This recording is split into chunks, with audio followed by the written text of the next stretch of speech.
Students, welcome to e-learning platform from Mechanical Engineering Department. I am Mr. B.B. Patil going to teach you renewable energy technologies subject in this semester, and the subject code is 22661.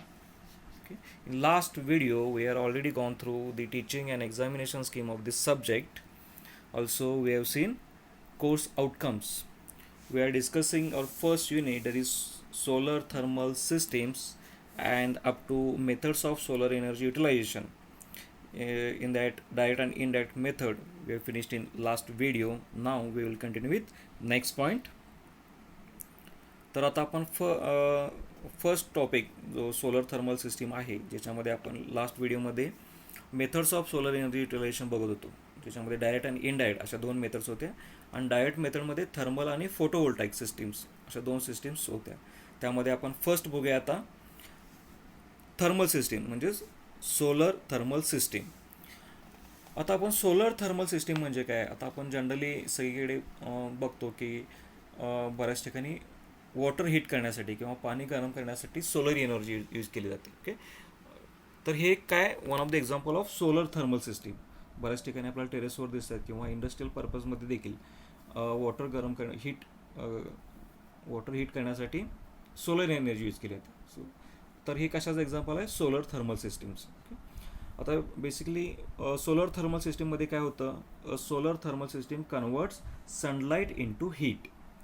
आता solar thermal सिस्टीममध्ये basic काय आहे, तर जे sun rays असतात किंवा जे radiation असतं फ्रॉम सन, ती कशामध्ये कन्वर्ट केलं जातं, हीटमध्ये. आणि ही हीट यूज करूनच काय केलं तर आपलं जे वॉटर असेल ते हीट केलं जातं. This system consist of following components. First आहे कलेक्टर, जो सगळ्यात इम्पॉर्टंट आहे. सेकंड आहे स्टोरेज टेक्नॉलॉजी, ज्याच्यामध्ये बॉयलर असेल, कंबाईंड स्टोरेज असेल. आणि फायनली सोलर रेग्युलेटर सिस्टीम, मग ती temperature control, temperature difference control असतील. ओके, तर ह्या बेसिकली तीन गोष्टी आहेत सोलर थर्मल सिस्टीममध्ये इन्क्लूड असतात. फर्स्ट आहे कलेक्टर, सेकंड आहे स्टोरेज टेक्नॉलॉजी, आणि नेक्स्ट आहे सोलर रेग्युलेटर. त्यातले सगळ्यात इम्पॉर्टंट ते म्हणजे कलेक्टर. आता कलेक्टरचं बेसिकली काय काम असतं, जे सनरेज आहेत ते काय ॲब्झॉर्व करायचे आणि त्याचं कन्व्हर्जन हीटमध्ये करायचं. Okay, a solar thermal collector absorbs solar radiation. Okay, तर समजा आपल्याला डोमेस्टिक पर्पजसाठी वॉटर गरम करायचं आहे, तर आपल्याला काय असतं, जे मॅक्झिमम रेडिएशन आहे, जी सनरेज आहे, ते काय करावं लागतं, ॲब्झॉर्व करावं लागतात. त्याशिवाय आपल्याला जे रिक्वायर्ड हीट आहे ते मिळणार नाही. तर हे काम कलेक्टर करत असतं. Solar thermal collector absorb solar radiation. The purpose of the collector is to convert sunlight very efficiently into heat. Main function कलेक्टरचं काय आहे, जी सनलाईट आहे, ओके, त्याचं व्हेरी इफिशियंटली हीटमध्ये कन्वर्ट करायचं without loss, okay, or minimum loss.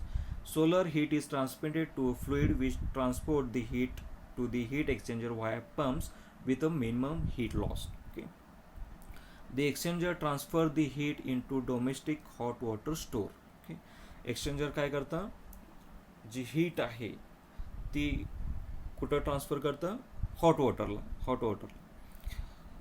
the distance between the collector and store tank should be as short as possible to minimize heat loss. Okay, तर हे जे डिस्टन्स असतं किंवा आपण हीट लॉस कमी करण्यासाठी काय केलं जातं, the distance between collector and storage tank हे कमीत कमी ठेवलं जातं. म्हणजे हीट लॉस कमी होतं याच्यामुळे, आणि इफिशियंटली आपल्याला जे आपलं एम आहे की वॉटर हीट करायचं, ते इथं काय केलं जातं, अचीव केलं जातं. ठीक आहे, तर सोलर थर्मल सिस्टीम जी आहे ती बेसिकली दोन टाईप्समध्ये यूज केली जाते. एक म्हणजे solar heating system to produce hot domestic water, आणि सेकंड आहे solar water system as supplementary हिटिंगसाठी. ओके, म्हणजे इन जनरल पर्पजसाठी, मग ते इंडस्ट्रियल पर्पज असेल किंवा आणखी काय असेल. पण बेसिकली जी ही सोलर थर्मल सिस्टीम आहे ती डोमेस्टिक पर्पजसाठी जास्त यूज केली जाते. आता त्याच्यामध्ये आता आपण जे बघितले की जे मेन कंपाऊंड्स आहेत ज्याच्यामध्ये सोलर कलेक्टर होता. ओके, तर solar collectors. Okay, the solar collector is the main part of solar thermal system that transforms solar radiant energy, okay, into heat that can be used for heating swimming pools, hot water preparation, space heating, and even as heat for industrial processes. कलेक्टरचं बऱ्याच वेळेला काम असतं की absorb radiant जी solar energy आणि convert it into heat. Okay, तर ते बऱ्याच ठिकाणी तुमचं वॉटर असेल हीट करण्यासाठी किंवा इवन इंडस्ट्रियल ज्या प्रोसेस आहेत त्याच्यासाठी सुद्धा यूज केलं जातं. ओके, तर ह्या जे मेन पार्ट आहे सोलर थर्मल सिस्टीमचा कलेक्टर, तर त्याचे टाईप्स कुठले कुठले आहेत. फर्स्ट आहे एक म्हणजे फ्लॅट प्लेट कलेक्टर आणि सेकंड आहे कॉन्सन्ट्रेटेड टाईप, ज्याच्यामध्ये परत सिलेंड्रिकल आणि पॅराबॉलिक असे दोन सब टाईप्स आहेत. तर फर्स्ट वन बघूया आपण, जो इन जनरल यूज केला जातो तो म्हणजे फ्लॅट प्लेट कलेक्टर. ओके, तर फ्लॅट प्लेट कलेक्टर कसा आहे बघा, इन जनरल आपण सगळीकडे आपल्याला हा दिसून येतो.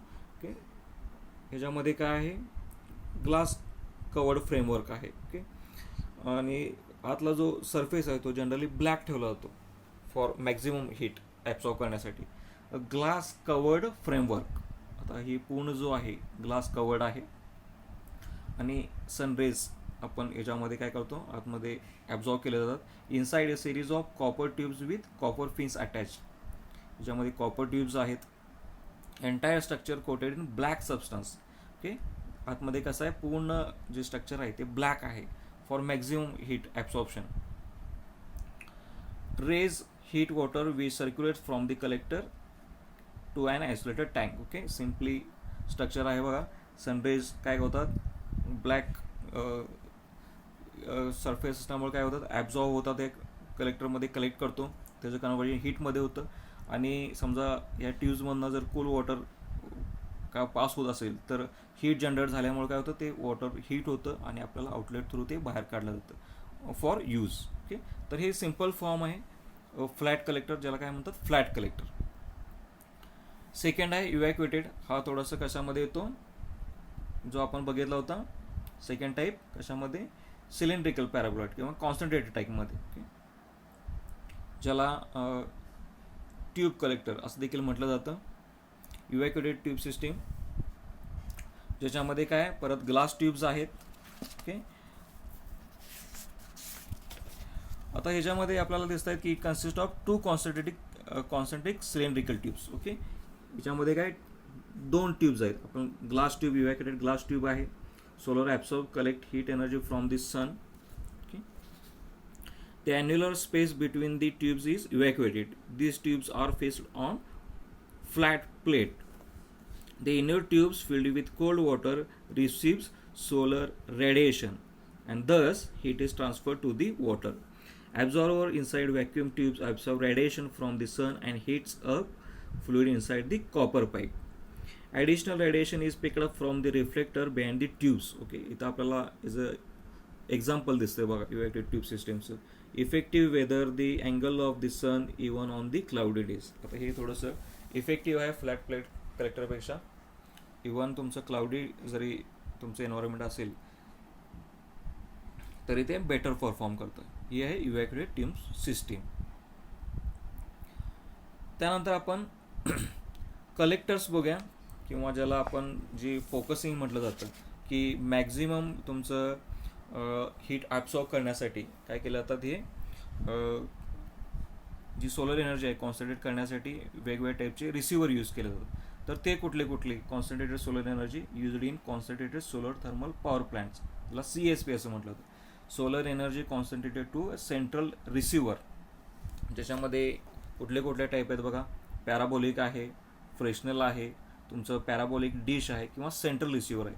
ही यूज करून काय आलं तर तुमचे मॅक्झिमम जे रेडियंट एनर्जी आहे ती ॲब्सॉर्ब केली जाते आणि याचं कन्वर्जन हीटमध्ये केलं जातं.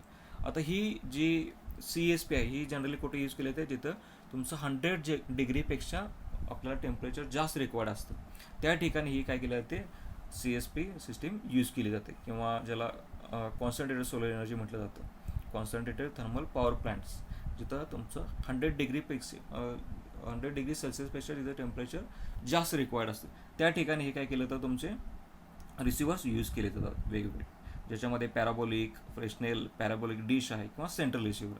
ओके, इथं आपल्याला दिसेल बघा हा सेंट्रल काय आपला ॲब्झॉर्बर ट्यूब आहे, सनरेज याच्या थ्रू काय केलं तर इथं ॲब्झॉर्ब केलं जातं. परत इथं देखील आहेत बघा, ही सेंट्रल ट्यूब आहे ज्याच्यामध्ये परत तुमचं हे जे रेडिएशन आहे ते सेंट्रली इथं ॲब्झॉर्ब केलं जातं. पॅराबोलिक डिशमध्ये सुद्धा तसंच आहे, इथं हा ॲब्झॉर्ब आहे आणि तुमचं सगळं फोकसिंग जे आहे ते इथं ॲब्झॉर्ब करतो. ओके, किंवा फायनली तुमचं सेंट्रल रिसिव्हर जो आहे, ओके, आपल्याला इथे वेगवेगळे दिसत आहेत कलेक्टर्स ज्याच्या थ्रू परत तिथं सेंट्रली ॲब्झॉर्ब केले जातात. ओके, तर याला म्हणायचं concentrated solar thermal power plants, okay, किंवा सेंट्रल रिसिव्हर. ओके,